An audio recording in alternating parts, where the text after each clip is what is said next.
बिस्मिल्लाहिर्रहमानिर्रहीम अस्सलाम वालेकुम everyone. I hope that you all are fine. और आज की हमारी वीडियो है एथनिक कॉन्फ्लिक्ट्स के ऊपर। In this video we are going to discuss कि किस तरह ग्लोबलाइजेशन और एथनिक कॉन्फ्लिक्ट्स जो हैं ये इश्यूज़ क्रिएट करते हैं।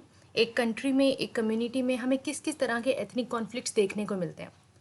हम इसकी एग्जांपल्स और एट द एंड इसके कुछ रिजॉल्विंग जो मेथड्स हैं उनको डिस्कस करेंगे। So starting with the first concept that is globalisation and ethnic conflict. Globalisation, अब नाम से पता लग रहा है कि ग्लोबलाइजेशन का मतलब ये है कि डिफरेंट कंट्री या डिफरेंट कम्युनिटीज़ के लोग आपस में वर्ल्ड वाइड जब इंटरेक्ट करते हैं, बेशक किसी काम के लिए कोई ऑर्गेनाइजेशंस हैं, कोई कंपनीज़ हैं, when they interact worldwide, this is called globalization। अब जाहिर है जब डिफरेंट कंट्रीज़ या डिफरेंट एरियाज़ के लोग आपस में इंटरेक्ट कर रहे हैं वर्ल्ड वाइड इंटरनेशनल लेवल पर, तो इसका क्या मतलब है कि डिफरेंट एथनिक ग्रुप्स आपस में इंटरेक्ट कर रहे हैं। अब उससे होता क्या है कि जैसा कि डिफरेंट एरियाज़ हैं, ठीक है, उनके डिफरेंट लोग हैं, उनके डिफरेंट एथनिक बैकग्राउंड्स हैं, और जब वो आपस में इंटरेक्ट करेंगे तो उनकी प्रॉब्लम्स भी एक एरिया से दूसरे एरियाज़ में शिफ्ट होंगी। अब इससे होता क्या है कि जब डिफरेंट एथनिक आइडेंटिटी के लोग आपस में मिलते हैं तो उनकी एथनिक आइडेंटिटीज़ वीकन होती हैं कॉन्फ्लिक्ट्स के थ्रू। क्यों?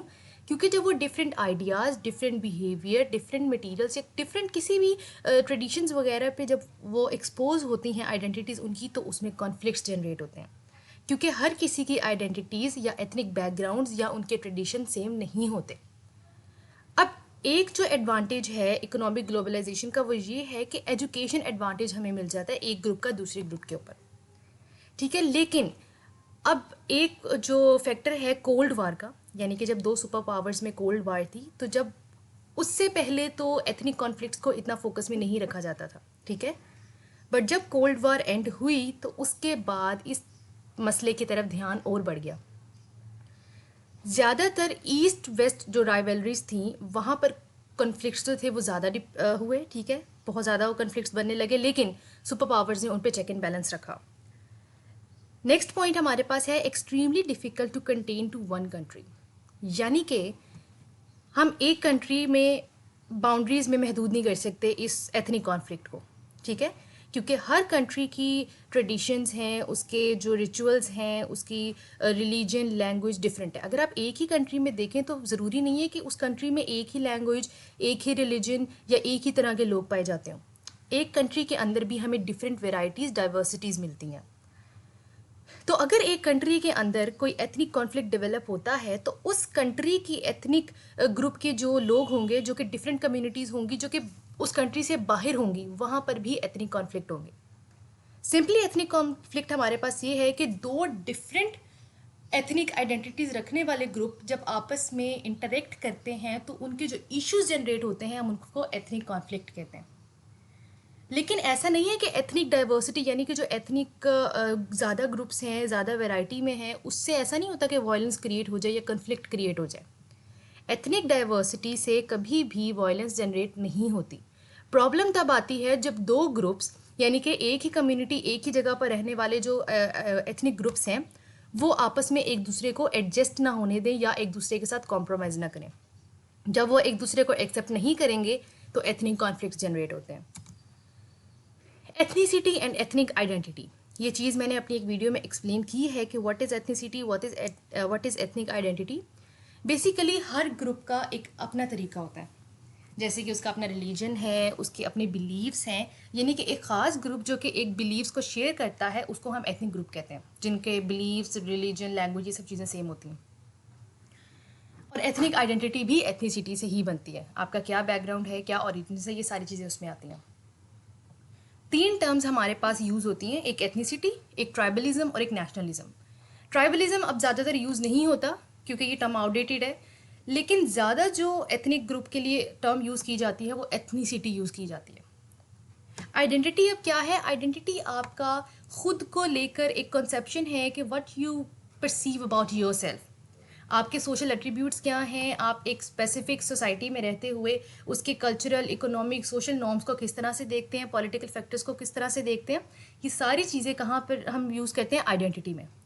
एथनिक प्लूरलिज्म, ये भी एक टर्म है कि डिफरेंट जो एथनिक हमारे पास ग्रुप्स हैं वो एक ही जगह पर रहते हों, जिन लोगों के डिफरेंट ग्रुप्स हों, डिफरेंट लैंग्वेजेस हों, डिफरेंट रिलीजन्स हों, लेकिन वो एक ही जगह पर रह रहे हों, उसके लिए हम एथनिक प्लूरलिज्म की टर्म यूज़ करते हैं। अब ये एक चार्ट है जिसमें बताया जाता है कि किस तरह मतलब क्राइसिस और वॉर्स जनरेट हुई हैं एथनिक कॉन्फ्लिक्ट को लेकर वर्ल्ड वाइड 2007 में। Causes of ethnic conflict, ethnic conflict के क्या क्या कॉजेज हैं?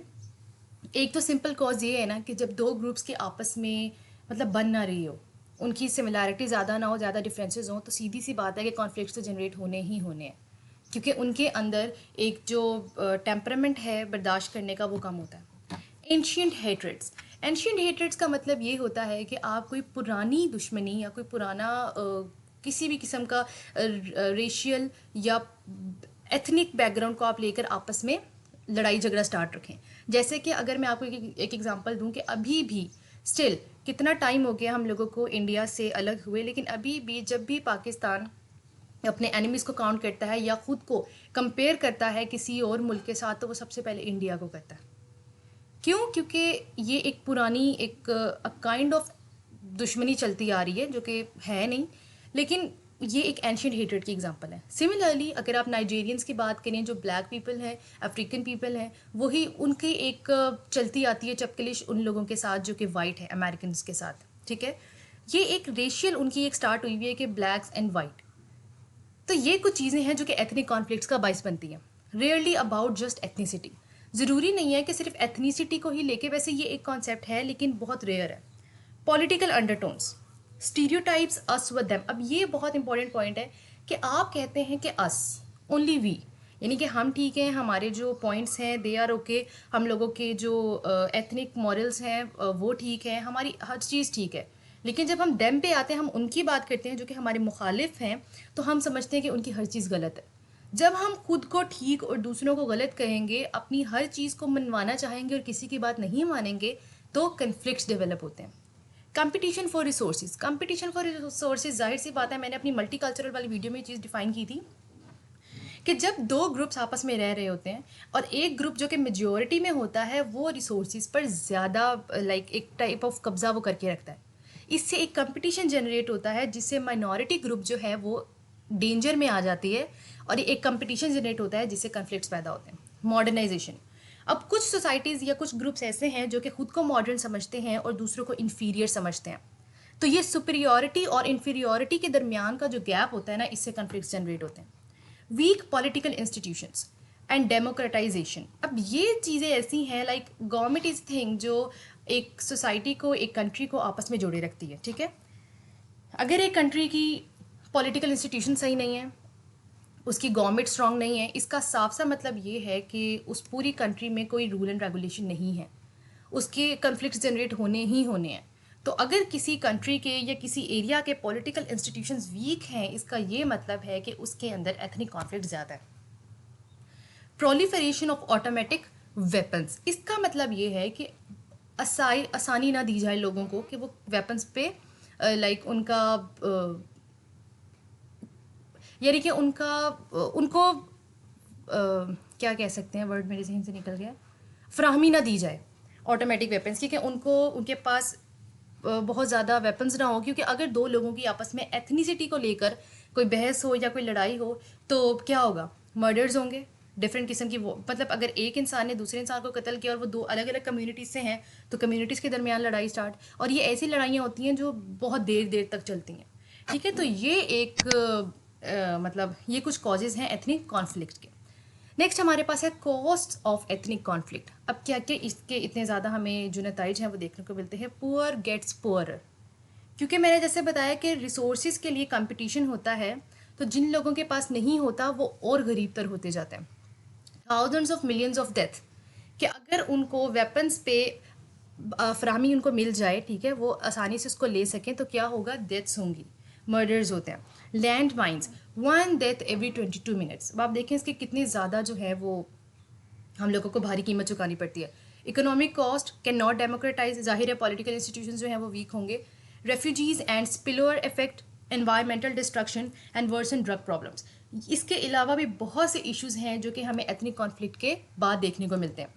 एग्जांपल्स इसकी आपको बहुत मिल जाएंगी। इंडिया में देख लें, जो रिलीजियस बेस पे कितने ज़्यादा मर्डर्स होते हैं, या कितने ज़्यादा सोशल जो एक कन्फ्यूजन्स हैं या डिस्टर्बेंसेस हैं वो जनरेट होती हैं रिलीजन को लेके, स्पेशली मुस्लिम्स और इंडियंस के दरमियान, क्रिश्चियंस और इंडियंस के दरमियान, सिख्स और इंडियंस के दरमियान, कि वो आपस में लाइक एक एग्जांपल मैंने दी थी कि वो गाय का गोश्त जो है वो हम लोग मुसलमान जो हैं वो गाय का गोश्त खाते हैं, कुर्बानी करते हैं, जबकि दूसरी तरफ वो हैं जो पूछते हैं। तो देयर आर मेनी थिंग्स जो कि एथनिक कॉन्फ्लिक्ट्स का बाइस बनती हैं, और इसी बेस पे जो है वो हंगामे होते हैं, कत्लो गारत होती है और बहुत सी चीज़ें।